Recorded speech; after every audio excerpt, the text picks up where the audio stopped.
Okay, lockdown interview. I decided to do a lockdown interview because at the moment, obviously, I'm not seeing anybody. Nobody's coming here. I'm not going anywhere.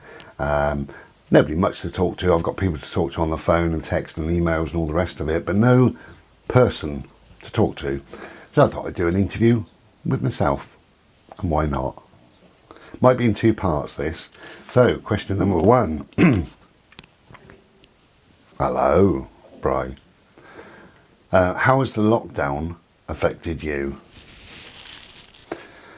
To be honest, it's not had a huge impact in my life. It's probably had more positives than negatives, oddly enough, because I love silence, I love peace. There's been such a beautiful calm and a beautiful peace.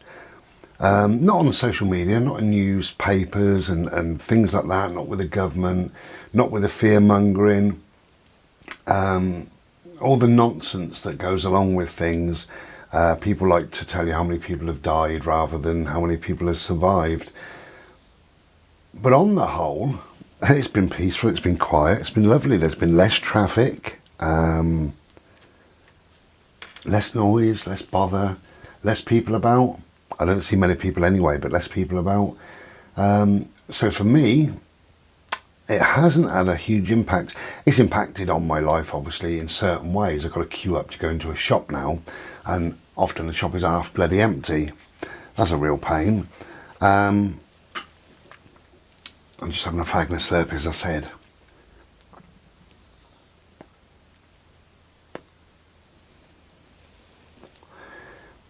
So that's impacted in my life. Also, I'm not selling my art at the moment. I'm doing my art, but I'm not selling it. And I'm not doing that because I'm fully aware that some people are now on benefits, or some people have lost their jobs, or some people are just worrying about the future. And, art is not very important, I suppose, if you're a bit skint or whatever. So that's kind of impacted in my life. Not massively, though, at all, to be honest, because financially, I'm not affected at all, luckily, and I do feel lucky. I feel very, very blessed about that. My job is safe and secure, and I'm still doing it, and it's absolutely fine.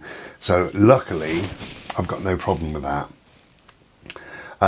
But for me, as I say, I think there's more positives than negatives, really. Just the quiet and the peace, and it's just nice, really. I can't really think of any major ways. They're only very minor, silly little minor things, and you don't want to bleat on and say, oh, well, I can't do this, but I can't go to the beach. Obviously, that's too far for me to drive, according to what the government say. So I can't do that, and that's a bit of a shame because I love going, but never mind, that's just for now. At the moment, I'm having Coffee Mate in my coffee because I'm refusing to go bloody shopping.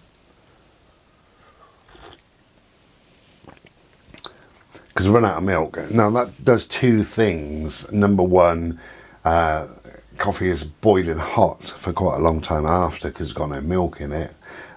Also, it's a little bit sweet. I don't have any sugar in any of my drinks. I use very little sugar anyway, really, on anything.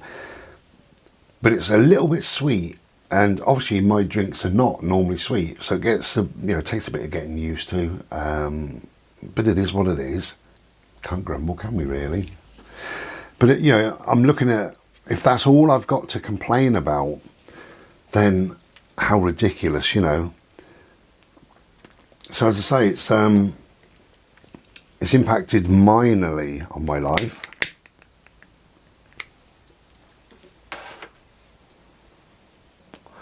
Obviously, I'd love to go and visit friends. I'd love friends to come here and see me. I'd love the freedom just to go out for a drive if I fancied it, or go down the beach, or, whatever. Go and spend the night out somewhere, or whatever. And I haven't got that freedom. So the freedom, the liberty, that's been taken away from me, from all of us. And obviously that has an impact on your life. But on the whole, mostly it's kind of a minimal disturbance and interruptions in my life. The only way it did impact on my life, I suppose, at the beginning, I started watching the news and the government and listening to things and stuff like that, and it seemed it was a terrible, terrible thing that was happening. It was awful and all the rest of it. And I'm sure it is if you catch the flu or whatever. But I stopped doing that after a while because it started to drag my mood down. I just stopped doing it. I thought, what's the bloody point? You know, it doesn't get you anywhere, and you end up going down this spiral. You go watching stuff, you go round and round and round, and you just got one place to go, and that's down. So I stopped doing that, and I feel quite happy, quite buoyant. I just get on with my life, to be honest. I ignore the rules. They're not rules, but they're guidelines. I ignore them mostly. Not that I'm meeting up with hordes of people or whatever, but I go out if and when with my dog, and if it's 4 or 5 times a day, so be it. You know, I don't see that that's a great problem. Well, actually, it's no problem whatsoever, because I've got an elephant on my t-shirt, because I don't see anybody. You know, I'm not ill, and we don't see anybody, so therefore there's no problem. And if police can still drive in twos in their car, and they got no mask, no gloves, you know, it tells its own story as far as I'm concerned. But yeah, to answer your question, it's minimal, absolutely minimal in my life, luckily. And I know in some it's impacted greatly, but for me it's minimal. Cheers. That's good to hear, really. I suppose the lockdown has affected many people, but I think what you're saying there really is it impacts on you as much as you want to allow it, really. Okay, so moving on, is there one thing perhaps about humanity that's missing that you would like to bring back? Could you think of just one thing?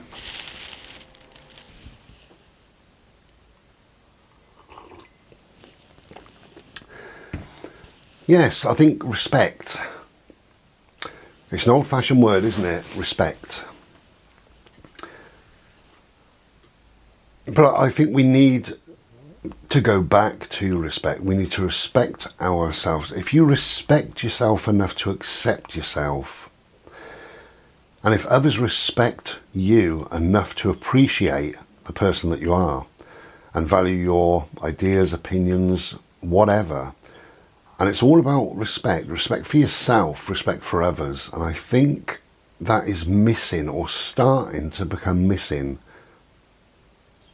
So definitely respect, you know. And what is respect? You respect yourself enough to love yourself, to know that you're worthy enough, to know that you matter, to know that you are lovable. You respect yourself enough for that. If you don't respect yourself, others can't really respect you. The old saying that, you know, respect is earned, is a load of rubbish, because that means there's connotations around, okay, I will give you respect, but that says you earn it, so I appreciate you, you're perhaps higher than me on a higher level, but now you've got to give me something back in return and all the rest of it. So I don't necessarily think that that's true at all, and I don't like that myself. You know, respect should be earned. I think if you're a decent person, you're an honest person, then people would respect you anyway. I think if you stand in the puddle of your own truth, you know, so you're just an honest, open person, then I think people just respect your honesty. They might not even like you as a person, but they might respect your honesty. So I do think that respect is an important thing, really. And if you respect everybody around you, people will respect you respecting them. And if we respect everyone and everything, a house, a tree, whatever, show everything respect, because that it's gone. I'm sure it's gone now. You know, it's we've been through a funny time, obviously, and we're still currently going through a funny time, and I see very, very little respect sometimes. If I turn the computer on, I have a look at Facebook, or I have a look at the comments sometimes under certain videos, and I don't see much respect there. Okay, someone has got a different opinion, and they're allowed to voice that opinion, but, you know, surely you can respect that their opinion is something that differs from how you feel. It's still respect. And we need to get back to that, really. And also just show, in general, just show people respect. When you go shopping, you might be pissed off queuing for an hour, but when you get in the queue, say good morning to the staff, or smile, say thank you, be pleasant, be polite. If they run out of stuff, it's not the staff that's running the shop or the woman on the till or whatever. It's not their fault. Show them respect.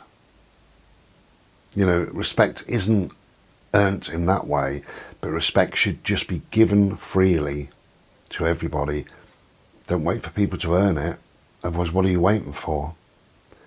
Respect yourself enough to respect others. So yeah, respect. Cheers. Thank you very much. Do you see any problems for people as we move into the unlocking stages? And if so, what sort of problems? I do. I do see a few problems rearing up at some point. Obviously, we're in the second lot of the 3 lockdown. And it could be a third or fourth, we don't know at the moment, but we can only kind of do a bit of guesswork, I suppose. But I do envisage problems because we've got used to being this way now. You know, you don't set an alarm. You have a nap midday if you want to. You've got the kids at home all day. You're bimbling around, or you're getting your cycle out. You're doing whatever you're doing. Not thinking about work, maybe not contacting work colleagues. There's a routine that's changed for you dramatically and all the rest of it. So when we start to unlock, there will be, and it could be quite a big major change for a lot of people. They could feel that they're going to work again for the first ever time. And you know how that feels. They could be unsure or uncertain of what they need to do at work for whatever reason. If they've started a new job or a new role within work, or if work has changed a little bit, and it probably has, they're probably still going to remain social distancing and things like that. So you've got to get your head around all of that stuff. But it's just breaking free. That's the problem I see, is breaking free from what is now to what might be. And for a lot of people, it's easy just to step back in those shoes and you're back at work, no problem. But I see that it could cause problems for some.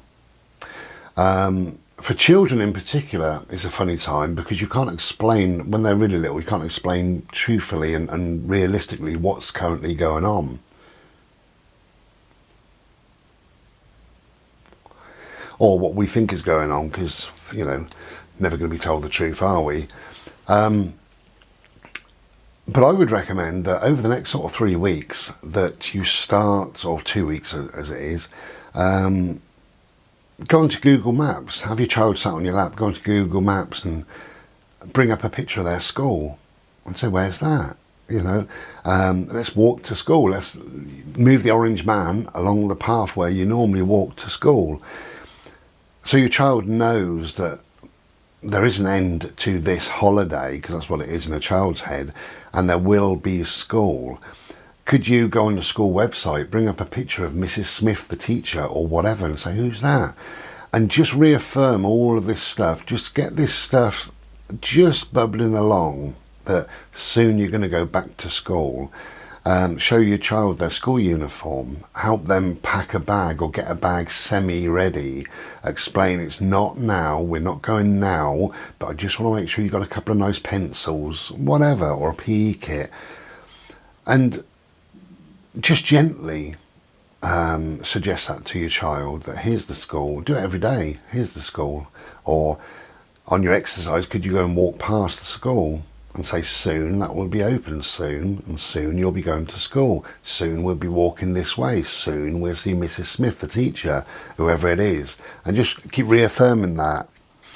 Also, a friend of mine, Bex, said about pets in particular, you know, dogs, cats, birds, whatever you've got at home, they've now got used to a weird way as well, because they're used to not having you there. Now you're there, you're in their space, you know, and that's kind of a surreal thing for them, but they get used to things very, very quickly. So you've got to start to leave your pet, whatever it may be, just for a minute a day, 2 minutes, 10 minutes, 20, like that, and build it up and build it up, so that when the time comes that you are out of the house for however many hours, then your pet is pretty much used to it. Because they may start pining away and crying and barking and howling like my dog does sometimes, you know, and they feel upset, and there's suddenly another change because they've just got used to another change, and that's you being at home, you not getting up, you not rattling the keys at 7 o'clock in the morning, you not slamming the door at 7:45, you not driving away. All those things that a dog hears and remembers and knows, that's his routine or her routine. So we need to start working on that, really, because there will come a time when this lockdown starts to lift and you do start to go back to work. And it may be a couple of days a week, maybe part-time hours, but there will come a time where things are going to change as far as your pet is now aware. So it's worth starting to establish that it's okay for me to leave the house for a minute or 2 or 10 or 20, and as I say, just build that up. Because it's a confusing time for the pet. We can explain to most children, if they're over a certain age, that you will be going back to school, but how do you explain to a pet that I've had these weeks and weeks and weeks off with you, and now I've got to leave you again, you know, like I used to before? So we've got to go back to that normal for your pet, and the only way really is to start now and be aware that, you know, probably your pet is going to suffer a little bit, is going to be upset with you leaving. So if you can introduce that to your pet now, that I am going to be leaving, I will be back in a short time, and slowly get your pet used to that. Thank you very much, Bex. I've ordered a couple of different things, but one thing I've ordered is a Kong. It's called Kong. Lots of different colours. Mine's red, and it's a plastic treat holder, essentially, for your dog to sniff at and bite and chew and get the odd treat out of it. They don't fall out easily, and that'll keep him busy and active, really, while I'm doing whatever I do. I don't normally go anywhere itself, but if I go for a, I don't know, doctor's appointment or whatever, obviously you can't come with me at the moment. I've got to go and pick my meds up, and I've got to join a queue to go and get my meds. That's our new normal. So he will be left sometimes. In fact, any pet is left sometimes. We can't help it. It's unavoidable. But what we can do is start to introduce that leaving time. Start to do it now. And we've got maybe a number of weeks to get them used to that. So it's not going to be too stressful, hopefully, if we start now, start imposing little times when we leave now. Just de-stress your dog or pet. So there will be, for people, but also for pets, I think there will be a change. I think it will be a weird time going back. And then, of course, the conversations that you're going to have at work are only going to be about this. You know, it's a waste of time. People saying, well, what did you do then on your time away? Well, you did nothing. You weren't allowed out, you didn't go anywhere, you queued in a bloody shop, you queued to get the pharmacy, you queued for this, you queued for that, you run out of toilet rolls and beans and eggs and flour. That's what you did. And you just moped around. Maybe you listen to the radio, watch telly. Do you want to discuss that for an hour at work? You know, so the conversation will go around for weeks, I'm sure, about the virus and all that malarkey. So not only is it a new thing suddenly going into work and possibly finding that your desk is moved, so you're socially distancing and all the rest of it, you know, or they've closed certain doors off or reopened fire exit or whatever they've done. So there may be some changes there, but there'll be some changes with people as well. Because rather than going in and somebody's happy and jolly and say, oh, I did so-and-so, I went to my karate lesson last night and took the kids down the beach Saturday, you're not going to get that conversation because they didn't do any of that. So there will be changes for people, that's what I'm saying. But also pets. Remember your pets, please. Thanks, Bex. Cheers. Thank you very much. Yeah, difficult times maybe coming up, but whatever. So all of this malarkey, this will obviously cost the people a hell of a lot of money. Is that fair, and is there another way? The ramifications will be massive, won't they, financially? We already know that.